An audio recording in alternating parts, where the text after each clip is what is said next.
Assalamualaikum warahmatullahi wabarakatuh. Salam sejahtera buat kita semua. Semoga kita semua dalam keadaan sehat jasmani dan rohani, tidak kekurangan satu apapun. Amin ya robbal alamin. Oke, Mimin akan melanjutkan cerita Liontin Giok Naganya. Oke, tanpa berlama-lama, Mimin lanjutkan saja ceritanya. Gas. Bab 2541 sampai bab 2544. Faktanya, mungkin saja ada pesawat khusus di saluran pertama. Namun, karena pesawat khusus di saluran pertama kebetulan digunakan untuk menjalankan misi, tidak ada pesawat yang mengirim Ye Chong untuk saat ini. Dan Ye Chong sangat ingin kembali ke kota Hong Kong untuk bertemu Lin Wan. Jadi dia naik pesawat kembali sendirian. Bandara Daseng di Beijing sangat makmur. Ini adalah pusat transportasi domestik dan internasional yang penting. Ada banyak sekali penerbangan domestik dan internasional ke sini setiap hari. Ye Chong berjalan ke Bandara Daseng, Terminal 3. Bangunan terminal ini terdiri dari 3 lantai. Aula itu megah dan penuh sesak dengan orang. Melihat sekeliling, setidaknya 1.000 orang terlihat. Meski demikian, aula bandara berukuran besar ini tidak terasa sesak meski mampu menampung ribuan orang.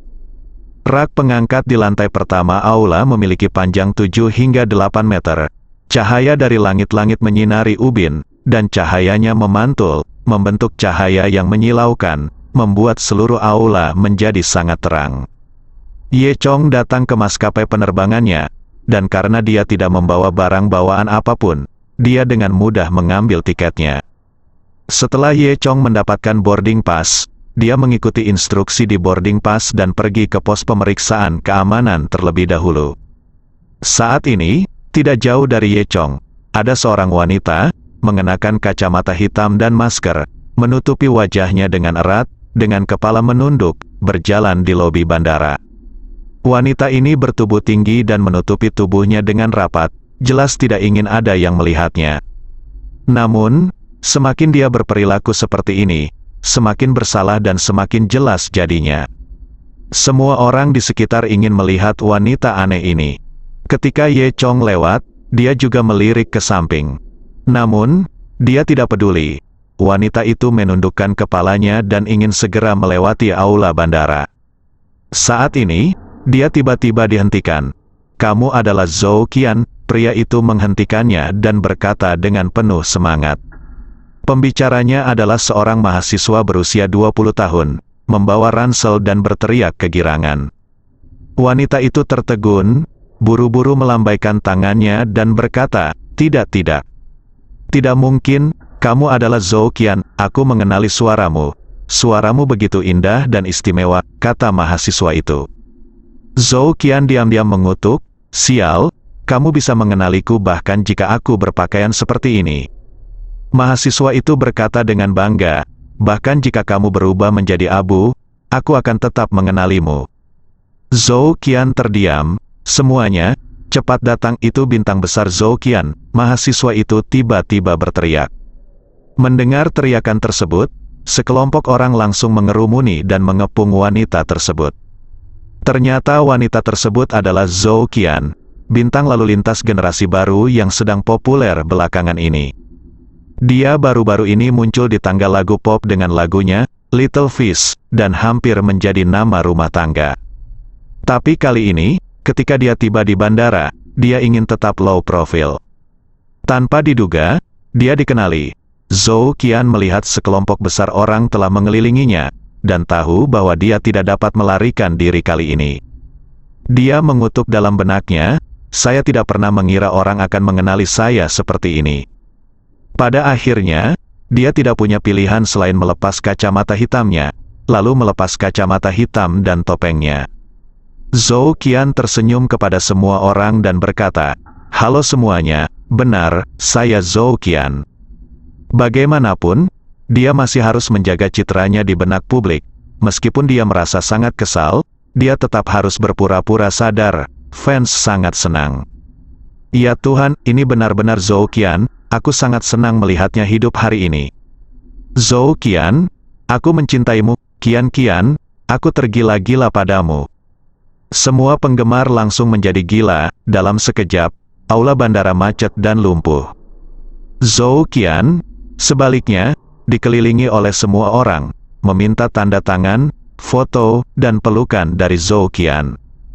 Faktanya, wanita ini adalah orang yang menginap di hotel B dan B yang sama dengan Ye Chong tadi malam. Namun malam itu, pria gendut yang satu kamar dengannya telah menghilang. Sekarang hanya Zhou Qian yang tersisa. Zhou Qian hanya bisa mengutuk dalam hati bahwa dia tidak beruntung. Semua orang mengeluarkan ponsel mereka dan mulai merekam. Beberapa orang di media mandiri sudah mulai menyiarkan. Di lobi bandara, saya bertemu Zhou Qian secara kebetulan. Beberapa bahkan maju ke depan untuk menanyakan pertanyaan kepada Zhou Qian. Kemudian, seseorang bertanya, Qian, lagumu, Little Fish, sangat bagus. Apakah kamu punya lagu baru yang akan dirilis baru-baru ini? Kita semua menunggu, dan tidak ada musik untuk didengarkan di toilet. Zhou Qian hanya bisa berkata, ya, saya akan segera memiliki 3 lagu baru, dan saya akan bertemu dengan kalian semua. Ingatlah untuk mendukung saya kalau begitu. Saat dia mengatakan itu, Zhou Qian mengulurkan 2 jari rampingnya, menyentuh bibirnya, dan kemudian meniupkan ciuman ke setiap orang. Hal ini membuat para penggemar begitu heboh hingga mereka bersorak satu persatu. Orang lain bertanya, maaf, Qian, apakah ada rahasia di balik kesuksesan Anda sekarang? Zhou Qian tersenyum dan tidak punya pilihan selain menjawab pertanyaan keterbelakangan mental seperti itu. Yikuyu. Dia berkata, saya mengandalkan bakat saya sendiri dan lebih banyak kerja keras. Saya juga berharap semua orang akan bekerja lebih keras di industrinya masing-masing, sehingga semua orang akan sukses. Zhou Qian menunjukkan senyuman yang tampak manis, senyum. Pada saat ini, seorang media mandiri bertanya, apakah ini benar, Zhou Qian? Saya mendengar bahwa Anda dan Wang Hui, bos perusahaan hiburan, berkumpul baru-baru ini. Apakah kesuksesan Anda didasarkan pada aturan yang tidak terucapkan? Apakah ini masalahnya? Bukankah itu benar? Hati Zhou Qian mencelos saat mendengar ini. Wang Hui adalah pria gendut yang tidak berbicara dengannya kemarin. Namun, Zhou Qian adalah bintang besar dan dapat menangani hal semacam ini dengan mudah. Dia segera tersenyum dan berkata, ini tidak masuk akal. Kami tidak ada hubungannya sama sekali. Saya sangat berterima kasih kepada Tuan Wang karena telah membantu saya. Kami hanya berteman. Tidak ada yang lain. Oh, benarkah? Saya mendengarnya. Kemarin, Anda dan Tuan Wang pergi ke resor wisata di suatu tempat. Orang media mandiri itu bertanya lagi. Zhou Qian diam-diam mengutuk. Memang ada paparazi yang mengikuti mereka. Suara yang mereka dengar kemarin memang disebabkan oleh paparazi. Tapi saat ini, tentu saja dia harus menolak mengakuinya. Lagi pula, tidak ada yang punya bukti. Zhou Qian berkata, itu karena kamu melakukan kesalahan, tolong jangan membuat alasan. Ye Chong memandang para pemburu bintang gila ini dan menggelengkan kepalanya tanpa berkata-kata. Dia mengabaikan orang-orang ini dan langsung pergi ke pos pemeriksaan keamanan sendirian. Kemudian, Ye Chong pergi ke konter pemeriksaan keamanan dan menemukan bahwa ada lebih sedikit orang dalam antrian pemeriksaan keamanan. Mereka mungkin semua datang menemui Zhou Qian. Ye Chong melewati pemeriksaan keamanan dengan mudah. Kemudian, dia melihat boarding pass-nya dan berjalan menuju terminalnya. 1 jam kemudian, Ye Chong naik ke pesawat. Setelah dia sampai di tempat duduknya dan duduk, dia terkejut saat mengetahui bahwa wanita yang duduk di sebelahnya sebenarnya adalah wanita yang memakai kacamata hitam dan masker. Ye Chong tidak menyangka Zhou Qian naik pesawat lebih cepat darinya. Tampaknya Zhou Qian cukup mampu kali ini, karena ia mampu menyingkirkan kerumunan penggemar dengan begitu cepat. Namun, dia hanya menatap Zhou Qian tanpa berkata apa-apa, lalu duduk di sebelah Zhou Qian. Zhou Qian mendengus dingin. Saat ini, telepon Ye Chong berdering. Itu adalah panggilan dari nomor tak dikenal. Ye Chong mengangkat telepon dan bertanya, halo, siapa itu? Ketika Ye Chong mengucapkan kata, siapa, Zhou Qian tertegun. Sebagai penyanyi terkenal, pengenalan suara Zhou Qian masih sangat bagus. Dia segera mengenali suara Ye Chong. Itu adalah suara yang sama dari tadi malam. Zhou Qian langsung mengerti.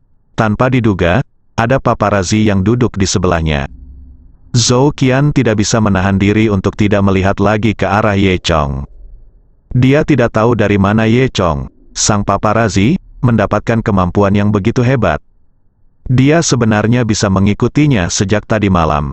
Sekarang saya berada di penerbangan yang sama dengan saya, dan saya sebenarnya dapat membeli tempat duduk di sebelah saya. Zhou Qian merasa sedikit tidak senang dan berkata dengan marah, "Oke, jadi kamu." Zhou Qian hendak menghadapi Ye Chong, tapi Ye Chong melambaikan tangannya padanya, memberi isyarat padanya untuk tidak berbicara. Zhou Qian tercengang, tidak ada yang berani melakukan ini padanya. Ye Chong tidak mendengarkan apa yang akan dikatakan Zhou Qian kepadanya, dia sedang menjawab telepon saat ini. Pada saat ini, sebuah suara terdengar di telepon. "Halo, Tuan, saya dari bagian keamanan Biro Kekayaan Kota Mingnan. Kami baru-baru ini mengetahui bahwa Anda memiliki transaksi yang tidak biasa di perbatasan antara Mingnan dan Myanmar. Pesan konsumsi, jumlah konsumsinya 100 juta, apakah ini konsumsi Anda sendiri?" Klise semacam ini banyak diberitakan di media berita sehingga bahkan seorang anak berusia 3 tahun pun tahu bahwa ini adalah panggilan penipuan. Baru-baru ini, ada banyak panggilan penipuan seperti ini, dan Ye Chong bosan, jadi dia hanya menggoda para penipu. Jadi, Ye Chong berkata, "Ya, ini konsumsi saya, pembohong." Di sisi lain tidak menyangka Ye Chong akan menjawab seperti ini, dan tertegun selama beberapa detik. Karena ketika dihadapkan pada pertanyaan ini, jawaban normalnya adalah tidak pada saat itu. Penipu akan memberitahunya bahwa seseorang telah mencuri kartu kreditnya, dan dia perlu membekukan kartu bank tersebut untuk sementara, lalu pergi ke departemen terkait untuk menjalani prosedurnya. Kemudian, para penipu akan menggunakan berbagai alasan untuk mendapatkan serangkaian data seperti nomor kartu bank dan kata sandi Ye Chong. Dan jawaban Ye Chong langsung membingungkan si pembohong. Ada keheningan di telepon selama beberapa detik, dan kemudian dia bertanya lagi, "Tuan, apa yang Anda lakukan dengan uang itu?" Ye Chong berkata dengan berani, "Saya mendengar bahwa panda di Minan bagus, jadi saya membelinya." "Maaf, kenapa kamu membeli panda itu?" tanya si penipu lagi. "Aku sudah memanggangnya dan memakannya." "Apakah ada masalah?" jawab Ye Chong.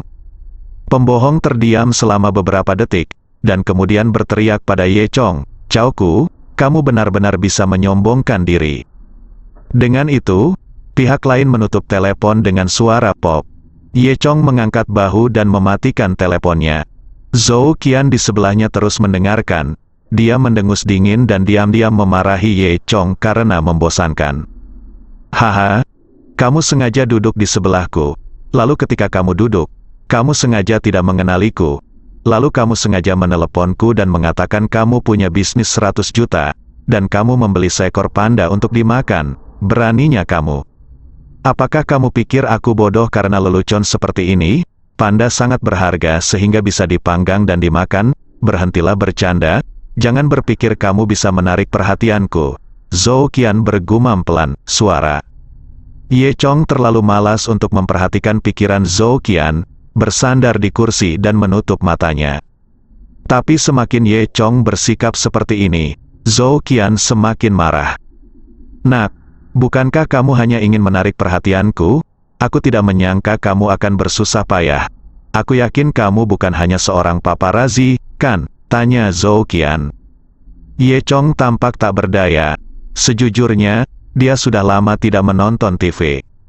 Meskipun dari adegan tadi, Ye Chong juga bisa menebak bahwa orang bernama Zhou Qian ini mungkin adalah sejenis bintang. Namun, dia sebenarnya tidak mengenal orang tersebut sama sekali. "Aku benar-benar bukan paparazi," kata Ye Chong. "Haha, oke, aku akan mengatakannya saja.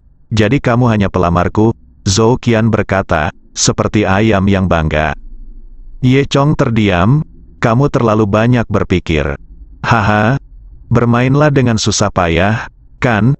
Kamu cukup pandai bermain." Zhou Qian mencibir, "Tapi biar ku beritahu, yang paling membuatku jengkel adalah orang-orang sepertimu. Katakan padaku, apakah kamu mengungkapkan informasiku kemarin?" Bagaimana denganku? Ye Chong terdiam. Dia tidak tahu bahwa Zhou Qian tinggal di sebelahnya kemarin. Berhentilah berpura-pura, kamu telah mengikutiku sejak kemarin di B dan B, kata Zhou Qian. B dan B, Ye Chong bertanya dengan rasa ingin tahu, apakah kamu juga tinggal di B dan B? Haha, jika Oscar tidak memberimu patung, aku benar-benar minta maaf atas kemampuan aktingmu, kata Zhou Qian. Ye Chong mengangkat bahu dan menjelaskan, saya pikir Anda mungkin salah paham. Saya tidak mengenal Anda sama sekali, dan saya tidak tertarik bekerja keras untuk Anda. Dengan itu, Ye Chong menyesuaikan sandaran, bersandar padanya, dan menutup itu, mata, dan mulai tidur. Sikap Ye Chong membuat Zhou Qian sangat marah. Dia belum pernah melihat bajingan yang bicaranya keras seperti itu.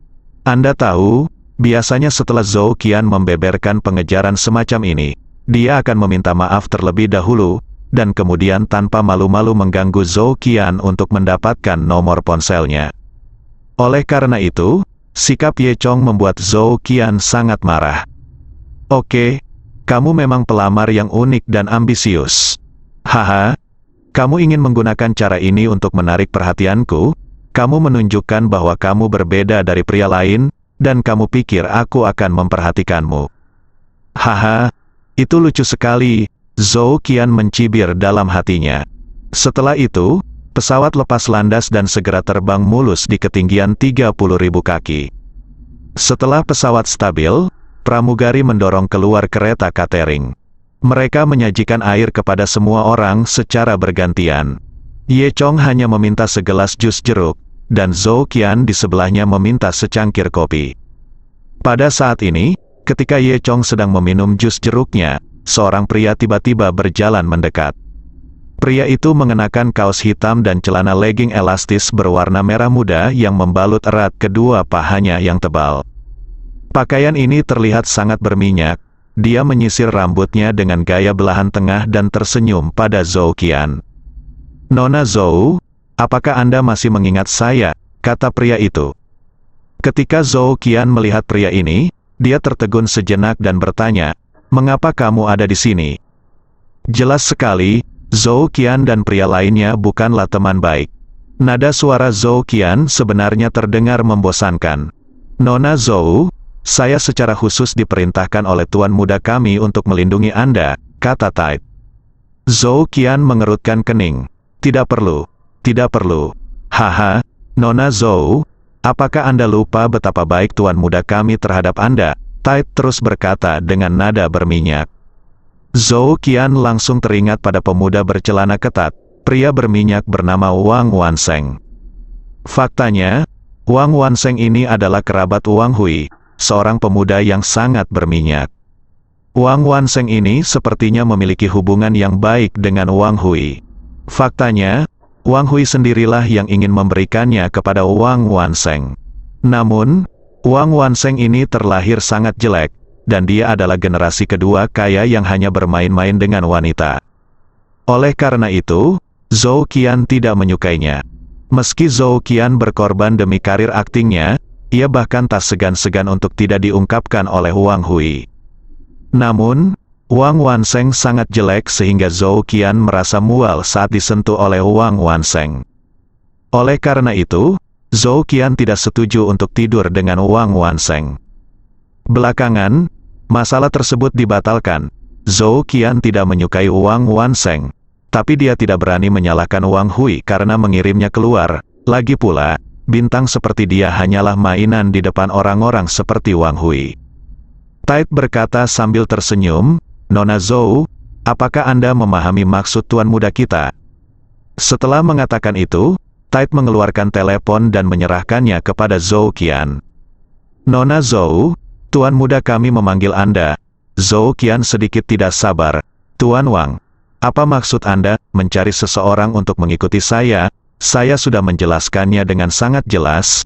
Saya tidak akan melakukan apapun dengan Anda. Di sisi lain telepon, saya teringat suara berminyak dan berkata sambil tersenyum. Ms. Zhou, saya tahu Anda pergi ke kota Hong Kong untuk melakukan sesuatu.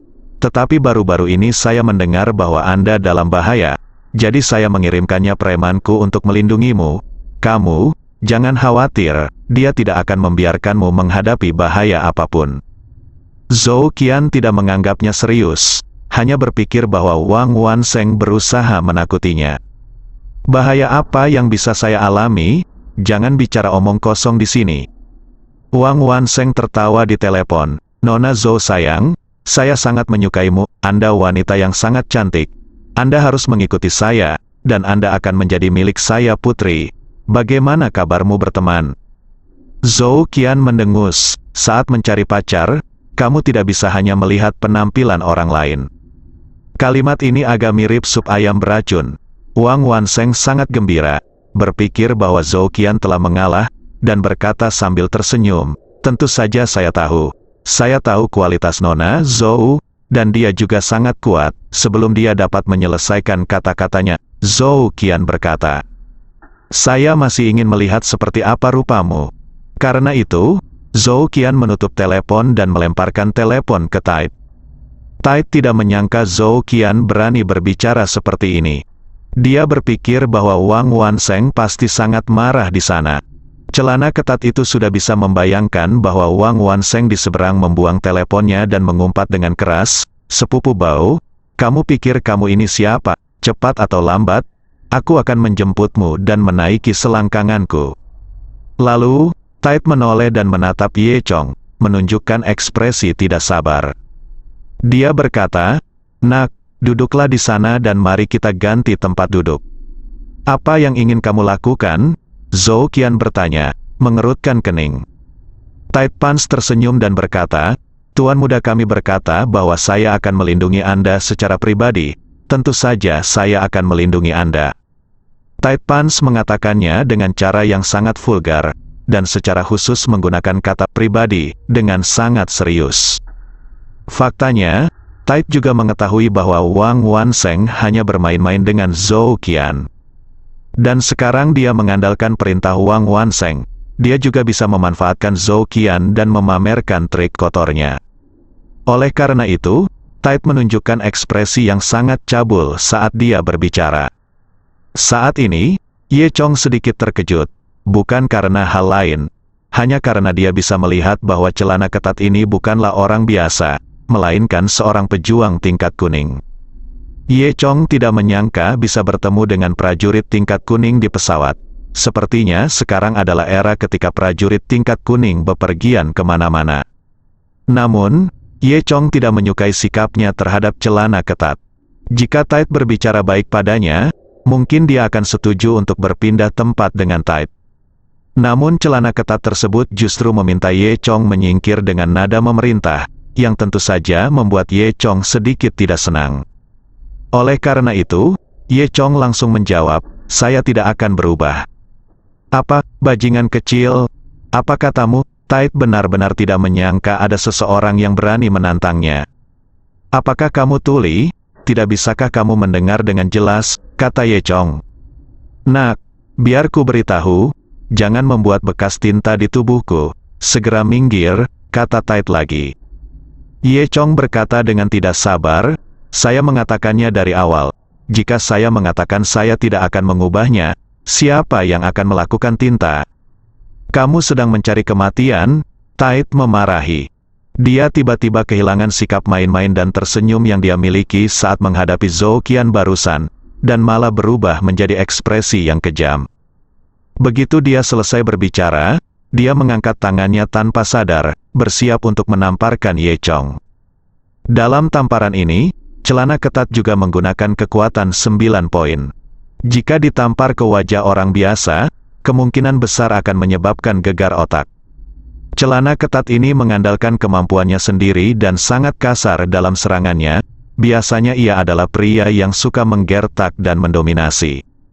Entah berapa banyak orang awam yang keracunan celana ketat ini. Memikirkan hal ini, Ye Chong tidak sopan dan menendang perutnya yang celana ketatnya. Ye Chong tiba lebih dulu, dan sebelum tamparan Tide datang, tendangan Ye Chong mengenai perut Tide. Dalam sekejap, ia menendang celana ketatnya ke lorong pesawat, berguling 2 kali, dan menabrak kursi di baris terakhir sebelum berhenti. Celana ketat itu langsung menjerit, pertarungan keduanya langsung menarik perhatian semua orang. Karena mereka berada di pesawat, Ye Chong takut menimbulkan kepanikan, jadi dia tidak menggunakan seluruh kekuatannya. Jika tidak, jika dia menendangnya, 100 celana ketat bisa terbunuh. Tide tidak menyangka akan bertemu dengan seorang master di dunia seni bela diri yang bahkan lebih kuat darinya. Namun, dia tidak menyangka Ye Chong baru saja memberinya pelajaran. Dia mengira kekuatan Ye Chong hanya seperti ini. Dia bangkit dari tanah dan mengutuk dengan keras, "Aku, Chao, kamu sedang mencari kematian." Pada saat ini, 5 pria bertubuh besar berdiri dari kursi pesawat. Ternyata ada lebih dari 1 orang di Tide. Dia datang bersama rombongan pembantu. Dan kelima pria bertubuh besar ini pada dasarnya adalah pejuang yang tidak lebih lemah dari celana ketat. Ketika semua orang melihat pria besar ini, mereka terlalu takut untuk berbicara. Pada saat ini, seorang pramugari pemberani datang dan berkata dengan ragu, "Tuan, tolong jangan membuat masalah di sini." Tide memandang pramugari itu dari atas ke bawah. Pramugari mengenakan seragam penerbangan khusus dan sepasang stocking hitam di kakinya, dan dia sangat cantik. Mata dari celana ketat itu sekali lagi menunjukkan cahaya jahat, dan dia mencibir dan mengutuk, "Aku, Chao, gadis kecil, masih berani menghalangi jalanku. Kamu tunggu sekarang, tunggu dan lihat bagaimana aku menghadapimu." Pramugari ngeri, siapa yang pernah menghadapi situasi seperti ini di pesawat? Segera, 2 pramugari dari pesawat datang dan mencoba menahan celana ketat tersebut. Tak disangka, 2 tamparan keras dari celana ketat itu membuat keduanya tak sadarkan diri. Pramugari itu sangat ketakutan sehingga dia menjadi pucat dan segera bersembunyi. Tide memandang pramugari dan tersenyum perak, "Hei, pesawatnya sangat besar, kamu tidak bisa melarikan diri." Pramugari itu begitu ketakutan hingga dia menangis. Dia mungkin sangat menyesalinya sekarang. Kenapa dia baru saja melapor? Kemudian, Tide memberi perintah, dan kelima orang kuatnya keluar. Tide mengira dia bisa mendominasi di pesawat karena banyaknya orang.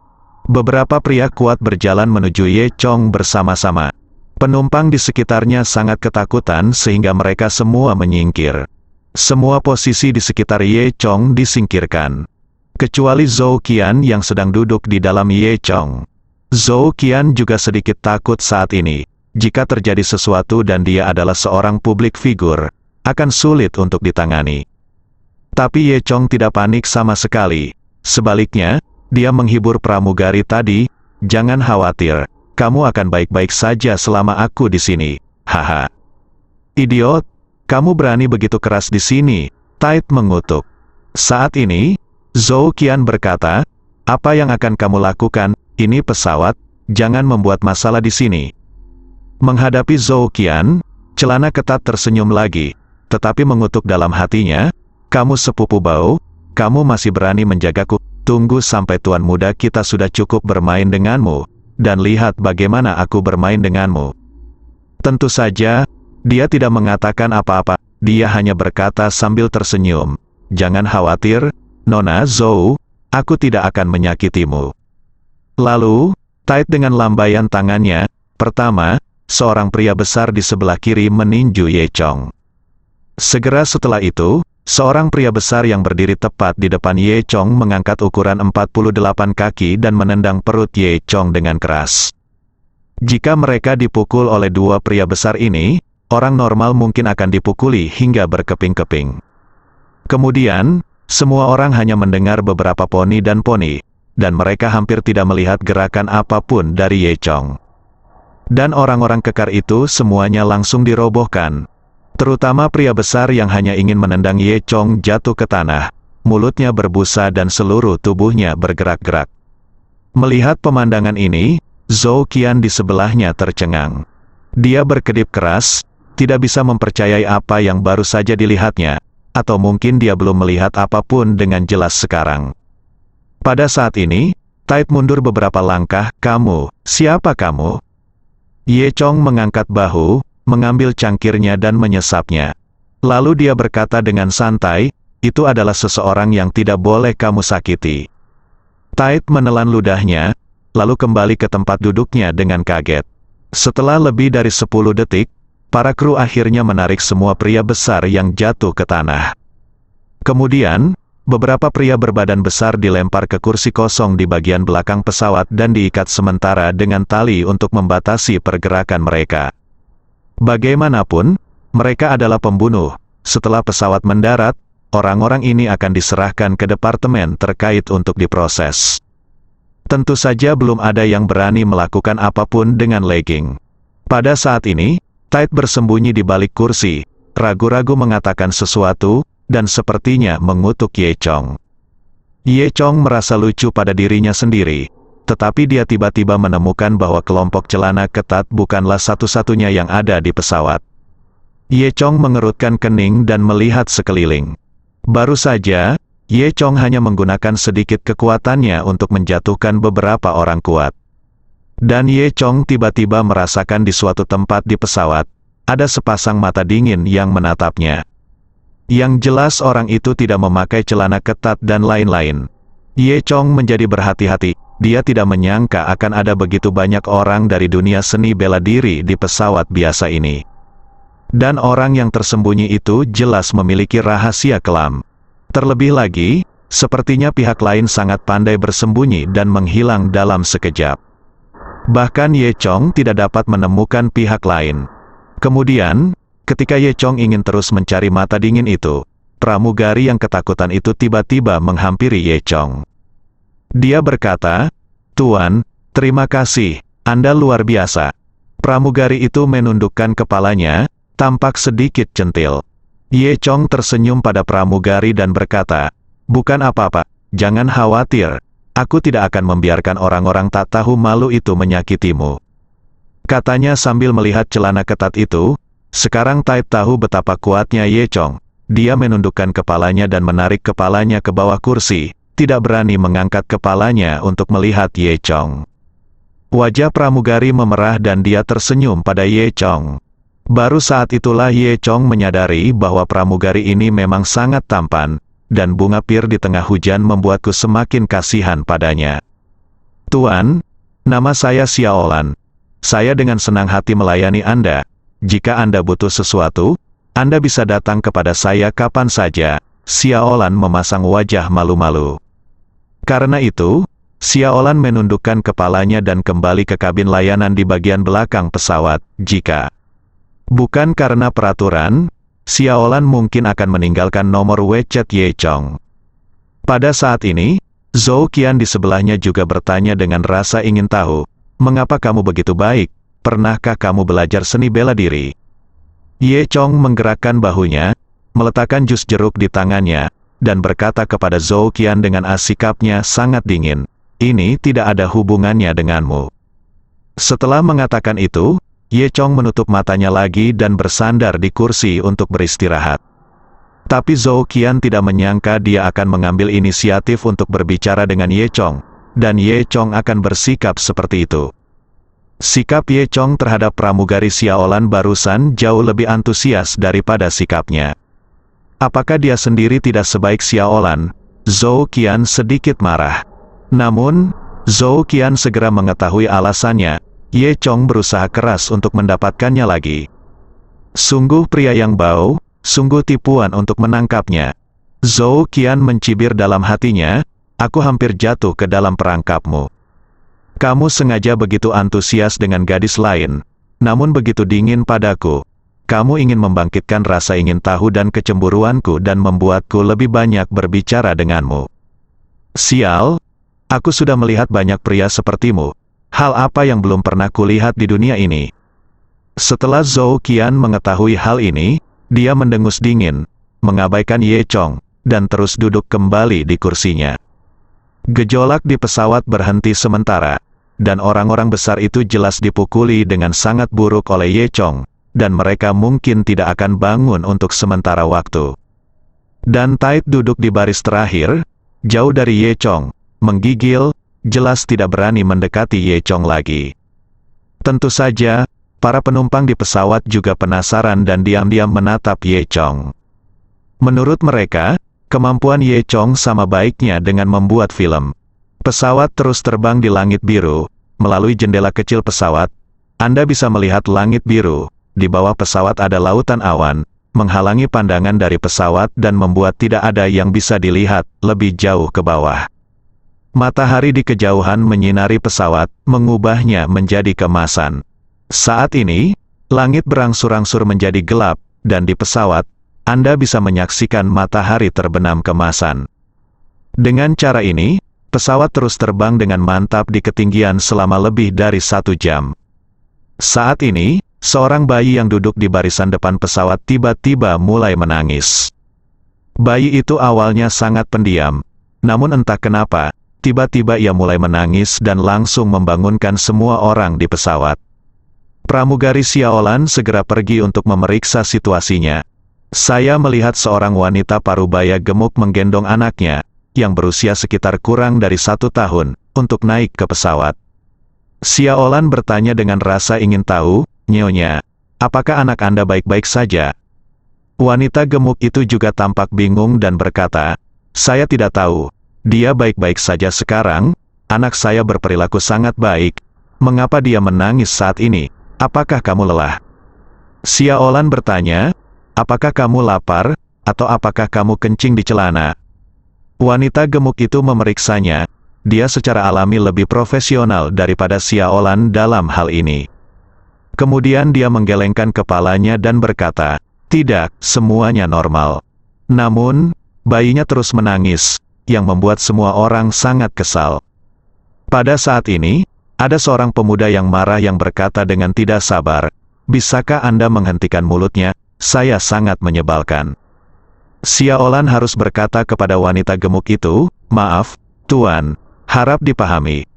Saya akan berusaha sebaik mungkin untuk menghibur bayinya secepat mungkin." Setelah mengatakan itu, Xiaolan mulai membuat bayinya bahagia.